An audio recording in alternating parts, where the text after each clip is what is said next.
Hi Bill, how are you?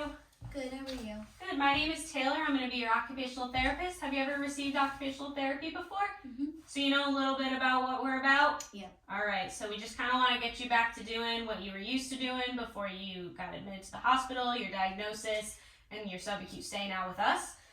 So to just start off, I kind of wanted to do a little initial screening, a little eval for sensation, because I know this left arm kind of not feeling much over there, so we just want to test it out prior to getting into those interventions and prep so we know what we're working with.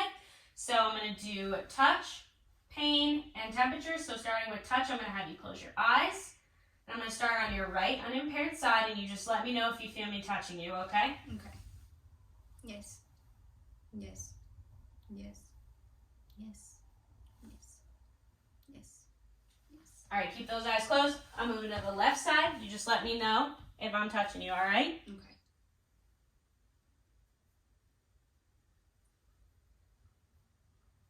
All right, good. Open those eyes again. So I'm going to move on to pain. So I have a paper clip here, a sharp end, and a dull end. You're going to let me know if you feel a sharp prick or a dull prick. So close those eyes, starting with this right upper extremity again. Right. Sharp. Sharp. Dull. Dull. Sharp. Sharp. Dull. Dull. All right, keep those eyes closed. Moving to the left side, sharp or dull.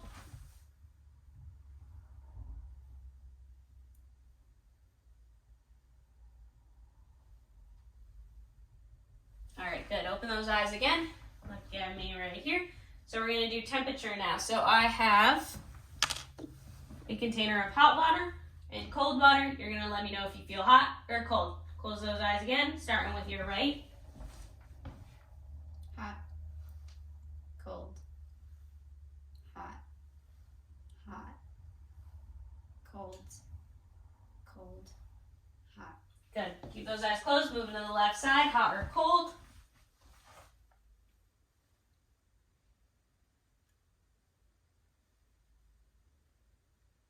All right, all set. You can open those eyes.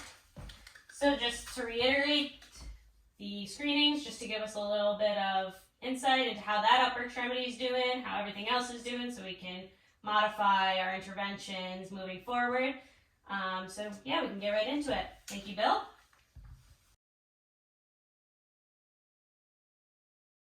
We're kind of just going to be focusing on some trunk control, so I want you to keep that right arm there, okay? So we stay nice and tall up in this bed while we're listening. All right, so to begin with, we're gonna do a little bit of a prep. We wanna wake up these trunk extensors, our core muscles, get some rotation going so we can, efficiently, effectively get up from sitting to standing, which is what we're gonna work on for the actual intervention. So I kind of just want you to follow along with me here. Let's try and get to midline. There we go. So to watch me, we're going to cradle this left arm with our strong right. We're going to be bringing it up. We're going to be twisting and looking opposite, twisting and looking opposite. Bring it back to midline, bringing our head, tucking it down. And as we go down, we bring our head all the way up, okay? That's kind of just waking up everything that we need to wake up to get, up from sitting to standing. So I'm going to come on your left side, give you some support here so we can maintain our sitting at the edge of the bed, all right? So I want to take that right arm, and I want you to cradle this left arm for me. Give it a good cradle. Focus here. Good. All right, bring it straight up. Nope, just to midline. There we go. We're going to look to the right. We're going to bring it here. Let's hold it here for a good stretch. Keep that head that way. All right, and let's get all the way to the left over here. Good, good, good. Let's hold it for a few seconds. All right, we're going to bring it back to midline. We're going to bring that head down and under our arms. Hold it as high as you can. All right, and then we'll bring that head back all the way. Give it a good arch, arch, arch, arch. That's really good. All right, put those arms down, relax. So that was to get everything up and ready, because we're going to transfer right into sit to stand transfer, okay? So I have your gait belt on you for safety, and we're going to do what's called a force control transfer. So let's keep our right arm here because that's what's going to help me push off. Let's keep our left hand here. Let's give it a good look just so we're aware of it. It's right here. We're going to try and contract it to help me get you up, but that's all right. So as you're sitting down now, just give a good watch. So I'm sitting down, helping with my right. We're gonna focus on a pre-extension phase here and keeping our head forward. So let's try right here, just keep your head there. We're gonna lean forward and we're going to squeeze those glutes to get a good standing position, okay? So I'm gonna help you now. We're gonna follow that steps, start at midline, good. All right, let's lean that chest forward, keep that head up, give me a good push, and let's squeeze those glutes all the way up. Good, you feeling good up and standing? Mm-hmm. All right, let's put those arms back, put that arm back. Give a good sit back down. All right.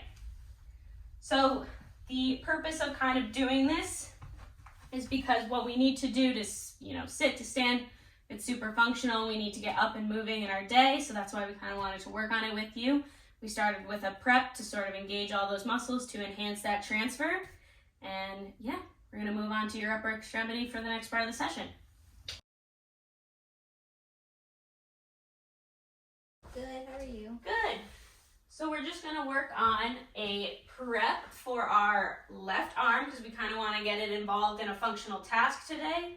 Look right here, good job. All right, so this is our prep. We're laying in supine. I kind of just want to facilitate a diagonal pattern. It kind of looks like this. We're gonna bring it all the way up and we're gonna bring it all the way down. Now I'm gonna be facilitating this and it's kind of just to increase our awareness of our left arm so we can incorporate it in those functional tasks we're gonna be doing later in the session. So I'm gonna have you just start in this position down here. So yep, good.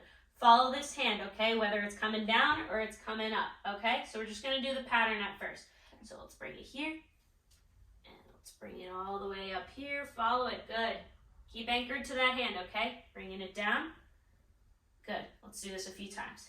Then I'm gonna ask you to help me out a little bit, all right? Okay. All right, I wanna help me out a little bit. Give me a little something. There we go. Nice, I feel a little. All right, let's do that a few more times. Help me out, help me out. Nice. I'm gonna apply a little resistance. See if you can. All right, there we go.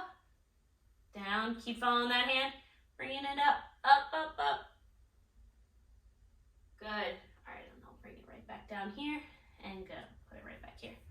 So that was called rhythmic, good. Rhythmic initiation. It is from PNF. So it's proprioceptive neuromuscular because we don't want to get aware of this extremity. And it's super functional to use our arm in that pattern is what we're going to move on to next. So we got a little bit of passive movement. You helped me out a little. The resistance was a little tricky, but we just wanted to see what you were able to do before getting into our next intervention. So really good job. We'll move on to the next thing. All right, Bill, so I have you in standing. We're in the mock kitchen right now. We're kind of going to work on integrating our left arm here into a functional reach task, okay? We're not working on grasp. We're kind of working on, our proprioception, our accuracy, our precision of being able to hit that target and hit the target in the microwave too. Almost as if we're grabbing our coffee cup in the morning. We're putting it in the microwave, grabbing our coffee, putting it back on the counter, okay? We're gonna do that same diagonal pattern that we were just doing in bed a few minutes ago, okay? So first we wanna get this microwave open. So can I have your right arm come up? All right, we're gonna stabilize it here. Let's open up that microwave. Nice, good, all right. So I want you to facilitate this left, okay? So grab it onto it for me. All right, we're going to reach towards that. Let's hit that as if we're putting it in the microwave and forward, good. Let's do it a few times. There we go, hit it. Putting it in the microwave. Hold it here, we're grabbing our cup and we're putting it down there, okay?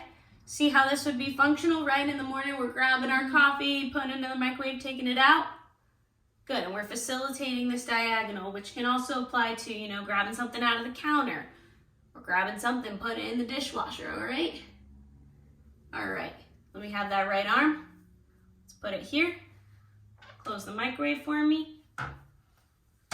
And nice. All right, Bill, I just wanted to quickly conclude our session today. So we started off with our initial eval and assessment of sensation of both of your arms. We noticed, we had a little, some impairments in our left side. So we wanted to evaluate that first before kind of getting into what we wanted to do for those interventions, which was our trunk.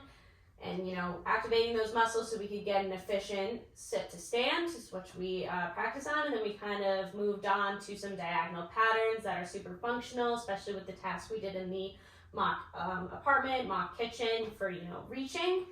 The extension and the flexion, extension sort of thing. We wanted to incorporate that all, but just a few things to keep in mind for safety precautions. So with limited sensation, we want to make sure we're always aware of that, you know, upper extremity. So, you know, just always try and take a look at it. Take your right arm, which has, you know, really good motor, good sensation, and feel for it, so we know where it is in space at all times. We don't want it to get caught, left behind, or we don't want to get injured anyhow with that impaired sensation and impaired motor functioning. And as for your, you know, your left visual field cut, I know you have, you know, some obstruction on that side, so just make sure to always anchor and use that strategy so you can stay aware of your left side. But other than that, the session went really well today. Do you have any other questions for me before I head out? Nope. You have everything you need? You're good? Mm-hmm. All right, have a good rest of your day, Bill. You too.